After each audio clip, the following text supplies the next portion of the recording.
Me voilà au pays du soleil levant. C'est cette nouvelle destination que je m'apprête à découvrir. Subtil mélange entre tradition et modernité, des temples millénaires se dressent aux côtés des imposants gratte-ciel, tandis que les traditions ancestrales cohabitent harmonieusement avec les innovations technologiques les plus récentes.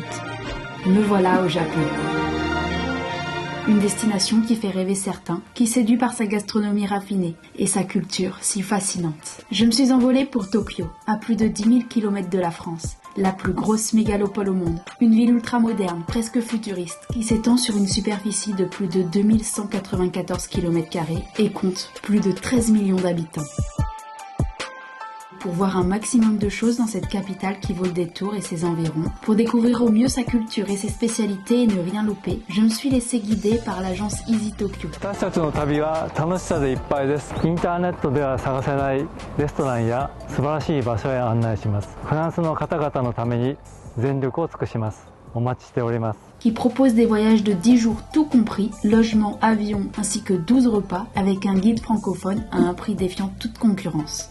Pour mieux me fondre dans l'atmosphère de cette ville et m'imprégner de sa culture, j'ai revêtu le kimono traditionnel pour cette première journée à Tokyo. Les Japonais viennent ici pour en louer un le temps de la journée ou de quelques heures pour se promener dans la rue en kimono. C'est ce que je vais faire aujourd'hui et donc je vais en choisir un. Vêtements emblématiques japonais, longs, droits et amples, croisés à l'avant et maintenus par une large ceinture, aussi bien portés par les femmes que par les hommes. Il y a pas mal de chaussures.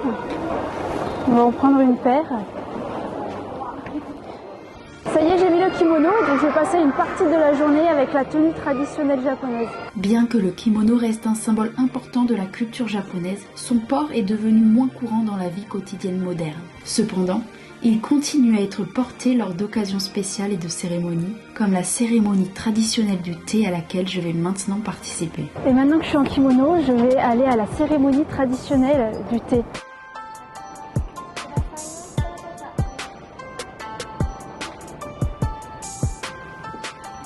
C'est ici que va avoir lieu la cérémonie du thé. Comment ça s'appelle? Ankodama. Ankodama. C'est très bon. On mange un gâteau avant le thé. Parce que le thé est assez amer.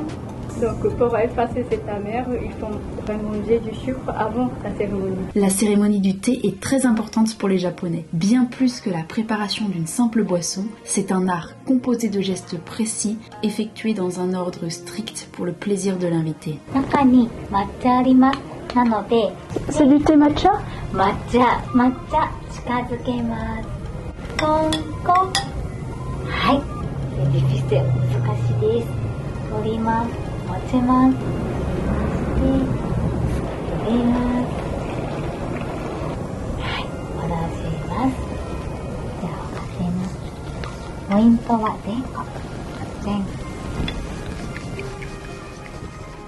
Donc on s'incline avec le dessin en face de soi et on tourne pour ne pas boire du côté où il y a le dessin sur le bol.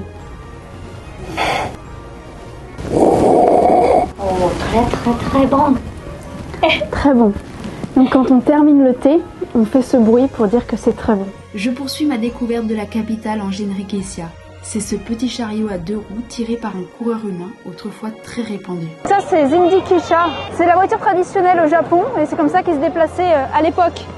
Et donc ils portent des chaussures spéciales, des chaussures de ninja pour pouvoir courir vite. Sa popularité a commencé à décliner avec l'arrivée de l'automobile et la modernisation de la ville, rendant les transports en commun bien plus pratiques. Ça c'est vraiment le moyen de transport traditionnel qu'il y avait à l'époque au Japon. On en trouve un peu partout dans les rues de Tokyo et aujourd'hui en fait c'est plus une attraction touristique. Il te fait la visite guidée en te tirant dans sa petite charrette. Il fait le tour du quartier d'Asakusa et il te montre les endroits importants. Le Jinrikisha demeure tout de même aujourd'hui un symbole important du Japon et de son histoire. Je m'arrête devant le temple Sensoji. C'est probablement le temple le plus populaire et touristique de Tokyo. C'est le plus vieux temple du Japon. C'est un incontournable à voir à Tokyo et on est dans un quartier qui est très touristique et très populaire. Ici, des personnes venues de tout le Japon et du monde entier viennent prendre des photos devant la grande lanterne de l'entrée principale. L'allée, très animée, bordée de boutiques souvenirs et de street food, mène au plus ancien temple de la capitale. Le temple est tout au fond, il y a vraiment foule, c'est impressionnant. L'entrée du temple est juste ici. Derrière moi, on aperçoit une pagode. C'est un temple bouddhiste. On va aller voir l'intérieur. Suivez-moi. Avant d'entrer dans le temple, plusieurs rituels sont pratiqués par les croyants. Ils se purifient en versant de l'eau sur leurs mains et en se rinçant la bouche. Devant le temple trône un immense brûleur à encens. Les fidèles dirigent l'encens vers une partie malade de leur corps, espérant que la fumée les guérira. Puis, ils se dirigent vers l'intérieur du temple, tiennent une pièce de monnaie dans leurs mains et font une prière pour la bonne fortune, la santé ou le succès. Après avoir formulé leur souhait, ils lancent la pièce en direction de la grille, puis tapent des mains, geste de respect envers la divinité du temple et de gratitude pour la faveur divine. Les Japonais, quand ils vont au temple, ils font l'omikuji, c'est pour savoir ce que va leur prédire le dieu. Il est ensuite possible d'acheter une incantation divinatoire écrite sur une bande de papier que l'on tire au hasard. Donc pour ça, on met une pièce de 100 yens, on va prendre la boîte et on la secoue. On fait sortir une baguette. Et là, il y a un numéro, on va essayer de trouver la boîte qui correspond au numéro. 69. Là, on a le numéro 69, donc on va prendre le petit papier. C'est la prédiction du dieu, c'est pas bon pour moi. Ah, mince, comment ça se lit la prédiction? Si vous avez des rêves, ça se réalise pas. Ok? La maladie, il faut faire toujours attention. Si vous perdez quelque chose, vous allez plus trouver. C'est mauvais tout ça. Mauvais tout ça. Ouais. Mauvaise fortune. Et si vous attendez quelqu'un, personne n'apparaît. Le voyage, il faut pas faire le voyage. Ah bah c'est bête parce que je suis en voyage. On met le papier juste là, on accroche le papier là-bas. Donc si la prédiction est mauvaise, on accroche le petit papier ici et Bouddha va améliorer les choses. Donc c'est ce que je vais faire pour essayer d'améliorer ma situation. Si la prédiction est favorable, le croyant recevra santé et bonne fortune. En cas de prédiction défavorable, il faut attacher le bout de papier près du sanctuaire pour conjurer le mauvais sort. Pour le moment, je trouve la culture japonaise assez fascinante et j'ai hâte d'en découvrir davantage. Je n'ai peut-être pas eu une bonne fortune, mais ce qui est sûr, c'est que j'ai un bon appétit. Et découvrir une culture rime pour moi avec la découverte de ses spécialités qui reflètent l'histoire et les traditions d'un pays. Bien plus qu'un plaisir gustatif et que la découverte de nouvelles saveurs, la gastronomie est un patrimoine, un héritage culturel qui permet de comprendre une société et enrichit l'expérience de voyage. Au Japon, il y a des plats en résine exposés devant les restaurants, ça te permet au premier coup d'œil de savoir ce qui est proposé à la carte. Et moi aujourd'hui, je vais aller manger dans un très bon resto de sushi. S'il y a bien une spécialité à ne pas louper, qui a traversé toutes les frontières, c'est le sushi. Aujourd'hui, je vais tester des sushis, des vrais sushis japonais. Et pourtant, je me suis rendu compte aujourd'hui que je n'avais jamais vraiment mangé de vrais sushis. C'est très très bon. J'ai jamais mangé de si bons sushis. Ici, le poisson est ultra frais et en fait, le wasabi est caché à l'intérieur du sushi. Il y a juste la parfaite dose, donc c'est excellent. Mais les spécialités japonaises sont nombreuses et variées. Le shabu-shabu, le kaisendo, le taiyaki, le tonkatsu, le sukiyaki, le takoyaki, les nouilles udon ou soba, les yakitori, le katsukari ou encore le ramen qui a lui aussi traversé les frontières et est apprécié à l'international. Le Japon, c'est aussi le pays des arts martiaux. L'aïkido, le sumo, le kendo et bien sûr le judo. Le judo a commencé à être enseigné en 1882 par maître Jigoro Kano. Un jour, il constate que les plus grandes branches de cerisier enneigées se cassent sous leur poids alors que les plus souples s'en débarrassent en pliant. Inspiré, il élabore alors les principes fondateurs d'une toute nouvelle discipline, le judo, et crée son école qu'il appelle Kodokan. C'est parti pour mon premier entraînement randori au Kodokan. J'ai enfilé mon judogi pour pratiquer sur les tatamis à l'origine du sport qui a longtemps rythmé mon quotidien. Tout le monde peut venir s'entraîner, on peut louer un judogi et participer à l'entraînement randori, c'est ce que je vais faire ce soir. Le judo, désignant littéralement en japonais « voie de la souplesse », est une méthode d'éducation physique, intellectuelle et morale. Je suis passée par le quartier d'Harajuku et sa célèbre rue Takashita dorée.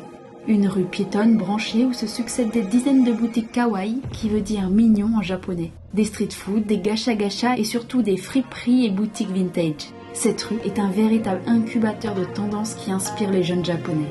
Les fans de manga et collectionneurs peuvent trouver ici des figurines de leurs personnages préférés. Ces figurines collector peuvent coûter plusieurs centaines d'euros. Les mangas, tout comme les dessins animés japonais, font partie de la culture du pays. Le musée Ghibli est consacré aux réalisations du célèbre studio Ghibli et expose la méthode de fabrication d'un dessin animé japonais et ses différentes étapes de création pour finir avec le visionnage d'un court-métrage animé. Ce musée est un incontournable pour les fans de dessins animés japonais. Tokyo est devenue, en l'espace de quelques années, une ville futuriste. Les meilleurs architectes de la planète rivalisent de créativité, faisant de la capitale japonaise une ville à l'architecture avant-gardiste. Le Skytree a longtemps été la plus haute tour de Tokyo, culminant à 634 mètres de haut. Il est possible de monter en haut pour voir le soleil se coucher. Un peu plus loin, Shibuya Crossing. Là, je traverse le très célèbre croisement de Shibuya. Plein de films ont été tournés ici. Lorsque le feu piéton passe au vert, une foule s'empresse de traverser de tous côtés. Les piétons affluent formant une dense foule. Plus de 2 millions de Japonais traversent le carrefour de Shibuya chaque jour. Je déambule dans les rues, toutes plus impressionnantes les unes que les autres. Tokyo est un monde à part, une ville comparable à aucune autre ville que j'ai pu voir. Parmi les boutiques et les gratte-ciels, on trouve des restaurants, des game centers. Un peu plus loin, il y a d'immenses salles de machines à pain où les jeunes tentent de gagner une peluche ou une surprise. On peut monter sur un rooftop pour admirer le panorama à 360 degrés sur la ville depuis Shibuya Sky. D'ici, j'ai une vue panoramique à 360 degrés sur tout Tokyo. Et plus bas dans les rues, les Japonais comme les touristes font la queue pour manger de la street food populaire qui ne ressemble à aucun autre monde. On dirait pas, mais là je suis bien dans le centre de Tokyo. Je suis dans le parc Yoyogi et je vais aller voir le temple Meiji. C'est vous parce que je suis dans une forêt et pourtant je suis bien au centre de Tokyo. Le parc Yoyogi est sûrement le parc le plus populaire. Il abrite l'un des plus beaux et célèbres temples shinto de Tokyo, le temple Meiji. Il faut s'incliner avant de passer le torii, qui marque l'entrée du sanctuaire et sépare le monde sacré du monde ordinaire. On accède ensuite au temple par une large allée à travers la forêt. Je reprends le métro direction le quartier Shinjuku. Tous les déplacements à Tokyo peuvent se faire en métro. Il y a 13 lignes et plus de 280 stations. La nuit, Tokyo est très animée. Là, je suis dans un quartier qui est assez mouvementé. Il y a vraiment du monde, même assez tard le soir.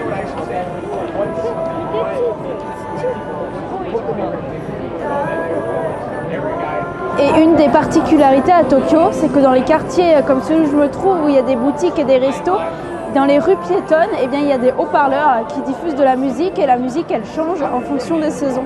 Parmi les rues bondées et illuminées dans l'obscurité par des centaines d'écrans géants et d'enseignes lumineuses, on trouve à Shinjuku quelques petites rues étroites qui ont conservé leur authenticité d'avant-guerre. Ici, il y a de tout petits bars-restaurants qui peuvent accueillir moins d'une dizaine de clients à la fois. On y mange principalement des brochettes yakitori, souvent accompagnées d'un verre. Les Japonais se retrouvent généralement dans ces petits bars après le travail pour se détendre et passer un moment entre amis. Aujourd'hui, j'irai explorer les alentours de Tokyo. Je prends la route en direction du mont Fuji et des lacs qui entourent le plus haut volcan de l'archipel. C'est aussi l'occasion pour moi de découvrir la campagne. Cette campagne de plus en plus délaissée par les Japonais qui préfèrent la quitter pour partir dans les grandes métropoles, plus attrayantes par leurs opportunités professionnelles, leurs infrastructures et leur dynamisme. La grande majorité de la population au Japon se concentre dans les grandes villes au détriment des campagnes qui se vivent.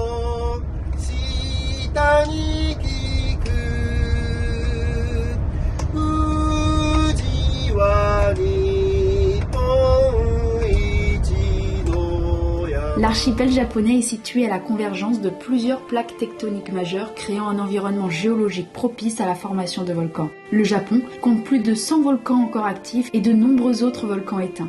Je fais un premier arrêt dans le village d'Oshino, au pied du mont Fuji, qui s'impose face à moi. Je me trouve dans le petit village d'Oshini. Ici, il y a une vue sur le mont Fuji. Je pense que c'est l'une des plus belles vues sur le mont Fuji qu'on peut avoir. En revanche, c'est hyper touristique, il y a énormément de monde. Puis, je reprends la route en direction d'Akone. Cet impressionnant panorama de la caldeira et ses fumerolles de gaz sulfurique s'échappant du cratère me rappelle qu'un volcan encore en activité sommeille sous mes pieds. Ça, c'est un volcan qui est encore en activité. Et ce qu'on voit en contrebas, c'est pas des nuages, c'est de la fumée qui s'échappe du volcan. Ça sent fort le soufre, ça sent l'œuf pourri. Je continue ensuite par une traversée en bateau du lac Ashi, un lac de cratère situé au sein de la caldeira du volcan d'Akone. Par temps clair, il est possible d'apercevoir le mont Fuji à l'horizon. Le bouddhisme, aux côtés du shintoïsme, sont les deux principales religions pratiquées au Japon. Le bouddhisme a une influence importante dans la culture japonaise. C'est une pratique qui va au-delà d'une simple religion. C'est un état d'esprit, de paix et de clarté mentale que beaucoup cherchent à atteindre par la méditation et la réflexion. À 50 km au sud de Tokyo, je me suis rendue à Kamakura. Ici, on trouve la statue du Grand Bouddha, une statue de bronze de 13 mètres de haut, l'une des plus grandes statues de Bouddha au Japon. À quelques pas d'ici, Après avoir traversé une rue animée bordée de street food et de spécialités de rue, je découvre le sanctuaire Shinto d'Hachimangu, construit en l'honneur du premier shogun du Japon, chef du gouvernement militaire. Le shintoïsme est la première religion du Japon.